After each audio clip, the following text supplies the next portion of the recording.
हमारी पार्टी का ये मानना है कि संसद के वर्तमान सत्र के दौरान दोनों सदनों के रिकॉर्ड संख्या में लगभग 150 विपक्षी सांसदों का निलंबन होना सरकार व विपक्ष के लिए भी कोई गुड वर्क व अच्छा कीर्तिमान नहीं है। इसके लिए कसूरवार कोई भी हो, किंतु संसदीय इतिहास के लिए ये घटना अति दुखद, दुर्भाग्यपूर्ण व लोगों के विश्वास को आघात पहुंचाने वाला है। और इसी दौरान माननीय राज्यसभा सभापति का संसद परिसर में निलंबित सांसदों द्वारा मजाक उड़ाने का वीडियो वायरल होना भी अनुचित व अशोभनीय है। इस प्रकार से सरकार और विपक्ष के बीच जबरदस्त मतभेद, तनाव व टकराव वाली घटनाओं से देश के लोकतंत्र एवं संसदीय परंपराओं को शर्मसार होने से बचाना बहुत जरूरी है। साथ ही विपक्ष विहीन संसद में आम जन के हित से जुड़े, देश व आम जनहित से जुड़े अति महत्वपूर्ण विधेयकों का पारित होना भी ये अच्छी परंपरा नहीं है। और यहाँ विश्व के सबसे बड़े लोकतंत्र तथा परम पूज्य बाबा साहब डॉक्टर भीमराव अंबेडकर द्वारा निर्मित यहाँ पवित्र संविधान, संसद व अच्छी संसदीय परंपराओं को बचाने की जिम्मेवारी किसी भी एक की नहीं है, बल्कि सभी की है और जिसे सभी को मिलकर निभाना चाहिए। इतना ही नहीं, बल्कि अभी हाल ही में संसद की सुरक्षा में जो सेंध लगाई गई है, ये भी कोई ठीक नहीं है। ये अति गंभीर व चिंतनीय भी है और इस मामले में सभी को मिलकर संसद की सुरक्षा की तरफ विशेष ध्यान देना चाहिए। एक दूसरे पर आरोप प्रत्यारोप लगाने से काम नहीं चलेगा,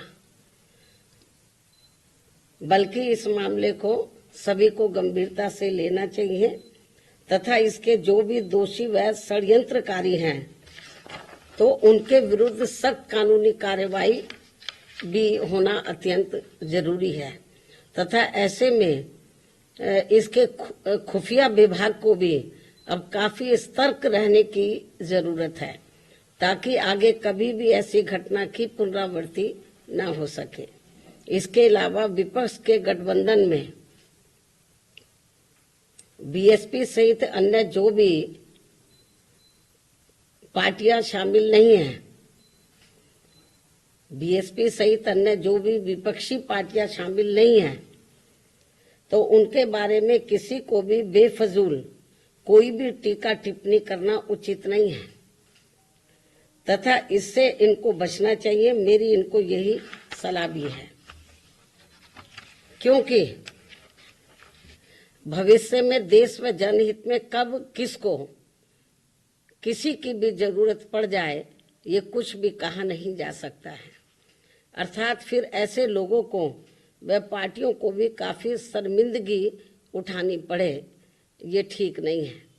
और इस मामले में खासकर समाजवादी पार्टी इस बात का जीता जागता उदाहरण भी है। इसके अलावा यहाँ मैं ये भी कहना चाहूंगी कि हमारी पार्टी पूर्ण रूप से धर्मनिरपेक्ष पार्टी है और यहाँ अपने देश में विभिन्न धर्मों को मानने वाले लोग रहते हैं तथा उनके अपने अलग अलग से आस्था के अनेकों स्थल बने हैं,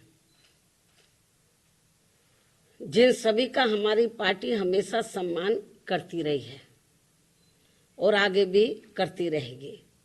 इसी क्रम में यूपी के अयोध्या में नवनिर्मित राम मंदिर का जो अगले महीने उद्घाटन होने के लिए जा रहा है, तो उसका हमारी पार्टी को कोई भी ऐतराज नहीं है।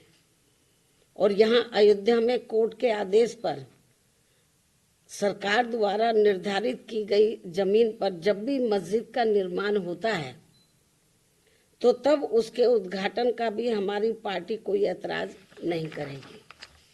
अर्थात हमारी पार्टी सभी धर्मों के स्थलों का पूरा सम्मान करती हैं, लेकिन पिछले कुछ वर्षों से इसकी आड़ में जो राजनीति की जा रही है, जो घिनौनी राजनीति की जा रही है, ये अति दुखद व चिंतनीय भी है, जो नहीं होना चाहिए, क्योंकि इससे अपना देश कमजोरी होगा, मजबूत नहीं, तथा इससे लोगों में आपस में नफरत पैदा होती है, जो ये कतई भी उचित नहीं है।